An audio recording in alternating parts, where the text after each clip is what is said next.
कथा सुनते समय बिना किसी कारणवश के उठ के चले जाते हैं। जन्म जन्मांतर तक उनकी स्त्री आदि संपत्ति नष्ट हो जाती है।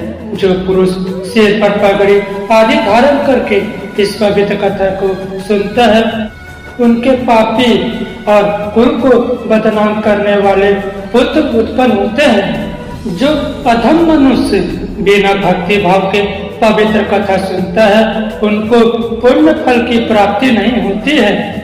जो पान चबाते हुए भगवान की पवित्र कथा सुनता है, वो नरक में पड़ता है।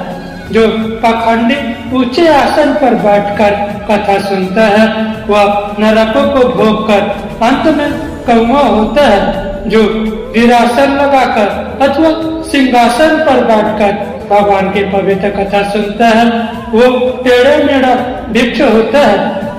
जो प्रणाम न करके कथा सुनता है, वह जहिला डेढ़ होता है। और जो स्वस्थ होकर भी सोकर कथा सुनता है, वो अजगर होता है। जो वक्ता के समान आसन पर बैठकर कथा सुनता है, पाप भागी होकर नरक में पड़ता है। जो पुराण के ज्ञाता पंडित तथा सब पापों का नाश करने वाले उत्तम कथा की निंदा करता है, वो कुत्ता होता है। जब कथा सुनते समय जो बुराई निकालता है या पुराण को झूठा बोलता है, वो गधा होता है तथा उसके बाद गिरगिट की योनि में जन्म लेता है।